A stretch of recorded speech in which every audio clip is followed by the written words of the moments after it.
Xin chào các bạn đã trở lại với MyCrypto.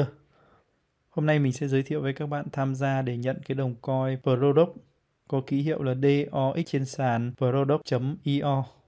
Đây là trang chính của đồng coin Product. Chúng ta cùng tìm hiểu thông tin về nó. Đối với đồng coin Product này thì nó đã được list trên sàn PancakeSwap rồi. Trung tâm vũ trụ của thị trường hệ thống DeFi NFT. Tổng số người dùng là 6.849 này. Tổng số người đang khai thác là 1.752 này. Tổng số tiền đặt cược 1.357.311 này.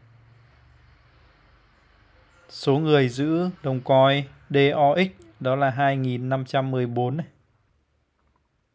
Product là một hệ sinh thái tài chính phi tập trung DeFi đa chức năng, được cung cấp bởi mã thông báo giao thức Product DOX.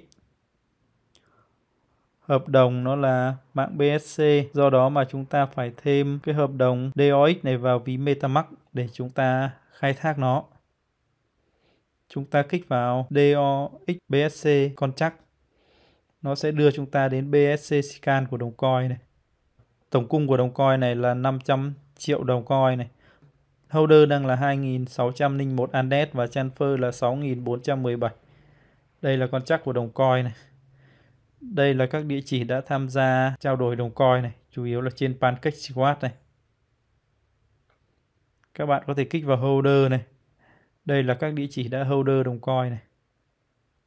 Mục đích của hệ sinh thái Product để cung cấp một hệ thống DeFi đầy đủ cho người dùng với quyền truy cập và chứng khoán đơn giản. Để cung cấp một thị trường để giao dịch sưu tầm NFT, cho phép người dùng sử dụng DOX trong cửa hàng trực tuyến, chơi game, vé số, cho phép mở bệ phóng cho bất kỳ sự phát triển nào, triển khai mã thông báo của họ với hoạt động kinh doanh của chính họ. Tuy nhiên, chúng tôi chống lại mã thông báo lừa đảo. Vì vậy, chúng tôi sẽ có một nhóm thường xuyên vì độ tin cậy của dự án. Ứng dụng di động hệ sinh thái Product được chế tạo cho sự đơn giản, dễ dàng truy cập hệ sinh thái Product, dễ dàng sử dụng, kiếm tiền và dễ dàng chơi. Đây là các giai đoạn phát triển này, chúng ta có thể tham khảo này. Tháng 4, quý 4 năm 22 này, bệ phóng chuỗi chéo này. Nhóm khai thác này, và bây giờ chúng ta đang chuẩn bị tham gia đấy. Kích hoạt nhiều dịch vụ trên DeFi này, giao bỏ phiếu này. Mở rộng thêm quan hệ đối tác, cập nhật này, lộ trình này. Rất nhiều các cái thông tin khác nữa. Các bạn có thể vào đây tham khảo giúp mình. Ở đây chúng ta chỉ khai thác miễn phí thôi nên mình cũng không đi sâu lắm. Đây là các trang nó có liên kết với này. Chúng ta thấy CoinMarketCap này, CoinMiner này, vân vân. Liên kết với các trang trong mạng xã hội này, Telegram này, Twitter này, Facebook này, Discord này. Để tham gia khai thác được đồng coin Product này thì đầu tiên chúng ta sẽ phải tải app xuống này. Sau đó chúng ta liên kết với ví MetaMask mà ví MetaMask đã có cái mạng BSC này. Thì thứ nhất mình sẽ giới thiệu với các bạn cách để chúng ta thêm cái mạng BSC vào ví MetaMask này. Ở đây thì mình đã cho hiển thị rồi nên mình chỉ review lại các bạn thôi. Đó là các bạn sẽ kích vào ba cái sọc ở phía bên trái trên cao cùng này. Các bạn kích vào mục cài đặt này. Sau đó các bạn kích vào mục mạng này. Các bạn kích thêm vào mục thêm mạng này. Các bạn nhìn thấy ngay là nó sẽ hiển thị cái chữ BSC. Đó là mạng Smart Chain Mainnet. Của mình thì nó đã add vào rồi nên nó không hiển thị ở đây. Sau đó thì các bạn làm như nào? Các bạn sẽ kích cho mình vào cái biểu tượng Smart Chain Mainnet đó. Ví dụ như mình lấy một cái mạng bất kỳ ở đây. Kích vào này. Sau đó các bạn kích vào Approve này. Kích tiếp vào Switch to Network này. Thì khi đó chúng ta sẽ add được cái mạng vào trong ví. Và đó là cái mạng Smart Chain Mainnet của mình. Và nó sẽ hiển thị lên như thế này. Các bạn chú ý là mạng ở bên dưới này. Từ ví này phải là mạng Smart Chain Mainnet. Sau đó các bạn kích vào ba cái sọc ở phía bên trái cho mình. Các bạn kích vào trình duyệt. Các bạn dán cái đường link mình để dưới mô tả video vào mục URL này. Chú ý cái đường link đó là product.io user free. Sau đó các bạn kích vào mục hoàn tất. Nó sẽ đưa các bạn đến giao diện như sau. Tại đây các bạn kích vào MetaMask này. Kích tiếp vào kết nối này. Sau đó các bạn kích vào mục ký này. Như vậy là chúng ta đã add được cái ví MetaMask vào cái trang Product này. Và khi đó nó có cái từ referring này. Thì đây chính là cái đường link của các bạn. Các bạn có thể copy đường link này đi chia sẻ với bạn bè để tuyển đếp để nhận thêm. Và khi các bạn làm theo cái đường link của mình đây thì các bạn nhìn thấy ngay tu tab này, tức là chúng ta đã nhận được một đồng coin đúc. Để khai thác được thì chúng ta lại phải tải app. Các bạn trở lại cái trang product.io này, các bạn kéo giao diện lên này, đến cái mục này có CH Play này, Go Mining Sun này, các bạn kích vào mục CH Play cho mình này. Nó sẽ đưa các bạn đến Product Center này, các bạn kích vào Insta này, hoặc là các bạn có thể lên CH vào đây.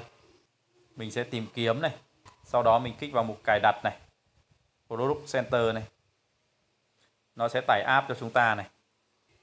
Trước khi lấy địa chỉ add vào cái app để chúng ta khai thác thì mình sẽ hướng dẫn các bạn add contract vào trong ví MetaMask để cho nó hiển thị đồng coin này trên ví MetaMask.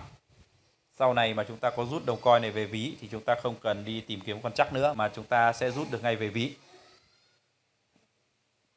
Chúng ta sẽ trở ngược lại BSC scan của đồng coin. Khi các bạn trở lại product.io này, các bạn kéo giao diện này, các bạn tìm đến mục đúc BSC. Đây là mạng BSC scan. Và đây chính là contract của đồng coin DOX. Các bạn copy cho contract cho mình này. Sau đó chúng ta sẽ vào ví MetaMask này. Tại ví MetaMask này các bạn kích cái dòng xanh ở bên dưới cùng này, nhập token cho mình này. Các bạn kích vào token tùy chỉnh này. Các bạn dán cho mình contract vào mục địa chỉ token này. Ở bên dưới này nó có hai ô trống, các bạn kích vào một trong hai ô trống này cho mình. Chú ý là chúng ta phải kích đến 2 lần. Khi đó nó sẽ hiển thị ký hiệu số thập phân của đồng coin này. Các bạn kéo giao diện lên này, các bạn kích vào mục nhập cho mình này. Kích lần thứ hai này.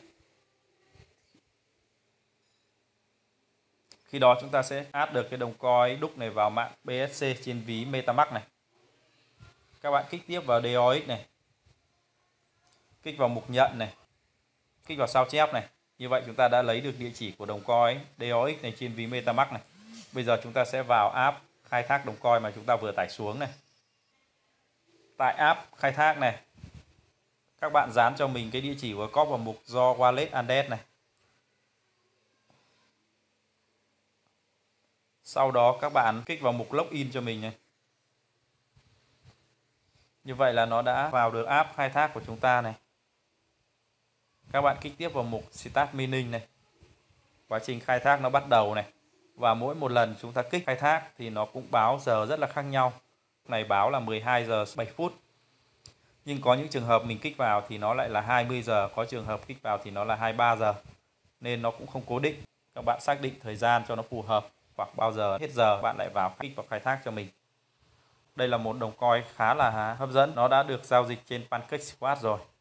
Hy vọng là tương lai nó sẽ phát triển. Và nó sẽ đem đến sự nhảy vọt về giá trị. Video của mình giới thiệu với các bạn khai thác đồng coin DOX trên cái app đó là product.io. Đến đây là hết. Chúc các bạn thành công với kèo này. Xin chào các bạn.